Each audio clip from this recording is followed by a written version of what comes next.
Ok, chắc làក្នុងវីដេអូហ្នឹងយើងនឹងធ្វើការសិក្សាតាក់ទងទៅនឹង idioms ហើយយើងនឹងចាប់ផ្ដើមពីលេខ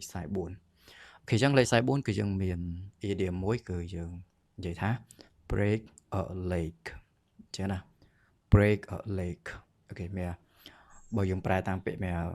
វាយទៅលើជើងចឹងណាអូខេប៉ុន្តែ clear ហ្នឹងគឺវាមានន័យថាសូមឲ្យសំណាងល្អចឹងណាវាស្មើនឹង good luck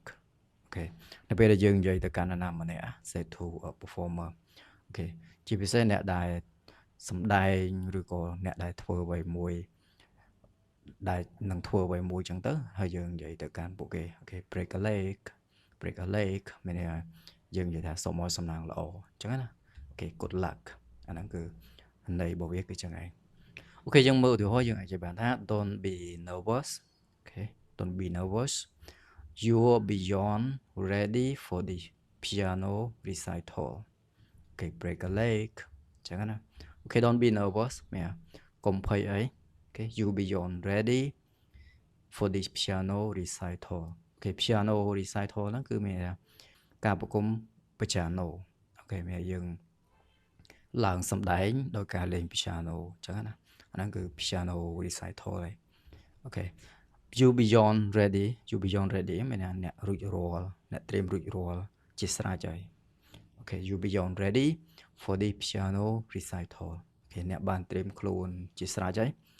សម្រាប់ការប្រគំតន្ត្រី piano នេះអូខេចឹងណា break a leg អូខេសូមឲ្យទទួលបានជោគជ័យអូខេចឹងឯងឬក៏សូមឲ្យសំណាងល្អចឹងណាចាហ្នឹងគឺយើងនិយាយទៅកាន់ performer អូខេ break a leg ហ្នឹងអូខេ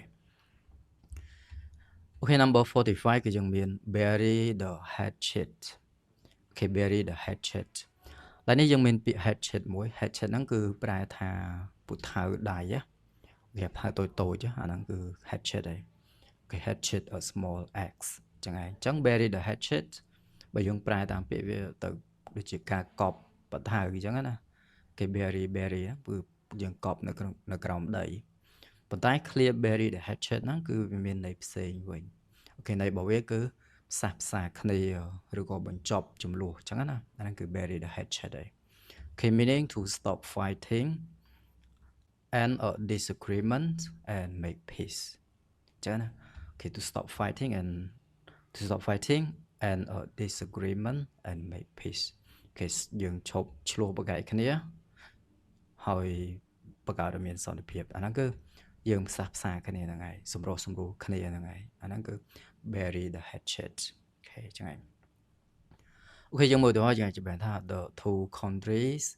decided to finally bury the hatchet ចឹងណា the two countries decided to finally bury the hatchet មានន័យទីបំផុតអូខេប្រទេសទាំងពីរហ្នឹងបានសម្រេចចិត្តបញ្ចប់ចំនួនអូខេអញ្ចឹង bury the hatchet ឡើយហ្នឹងគឺយើងប្រែថាបញ្ចប់ចំនួនអញ្ចឹងឯងអូខេយើងមើលទៅមួយទៀតយើងអាចច្បាស់ថា just bury the hatchet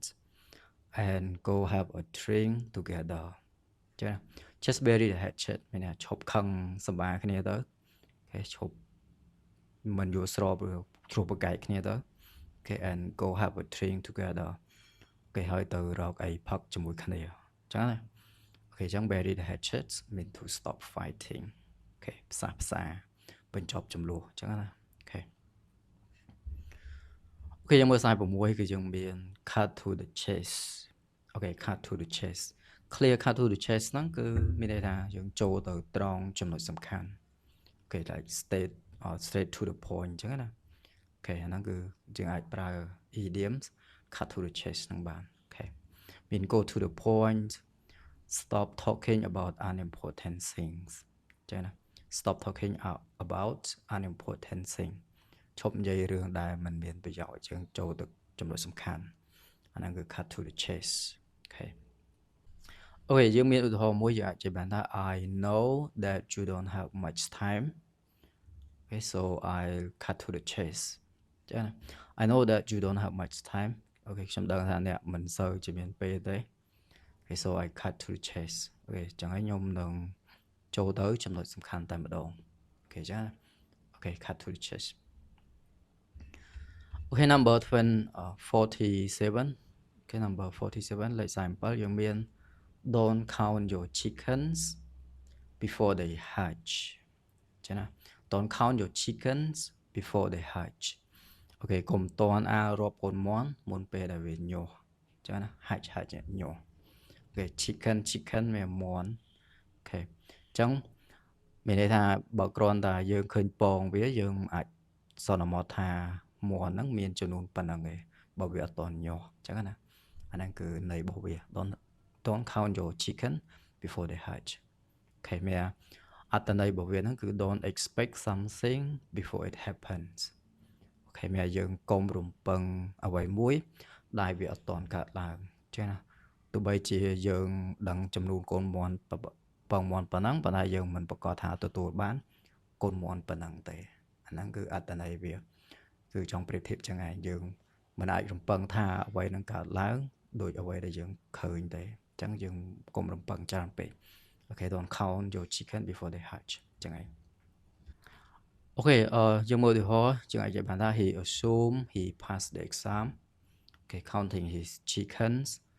before they hatch ចឹងណា he assumed he passed the exam មានគាត់សន្មតថាគាត់បានប្រឡងជាប់ហើយ counting his chickens before they hatch មានថាគាត់ហ្នឹងសន្មតថាគាត់ហ្នឹងបានជាប់ការប្រឡងអញ្ចឹងណាអូខេមានគាត់រាប់មាន់ទាំងដែលវាហ្នឹងមិនតន់យោអូខេគាត់រាប់មាន់ទាំងដែលវាហ្នឹងមិនតន់យោនិយាយដល់គាត់គិតថាគាត់នឹងជាប់ការប្រឡងអីអញ្ចឹងអាហ្នឹងគឺប៉ុន្តែលទ្ធផលអត់តន់ចេញទេអូខេប៉ុន្តែគ្រាន់ជាការគិតរបស់គាត់អញ្ចឹងណាអូខេអញ្ចឹង he assumed he passed the exam counting his chickens before they hatch អូខេយើងមានប៉ុណ្ណឹងនៅក្នុងវីដេអូហ្នឹងអូខេជួបគ្នានៅក្នុងវីដេអូក្រោយ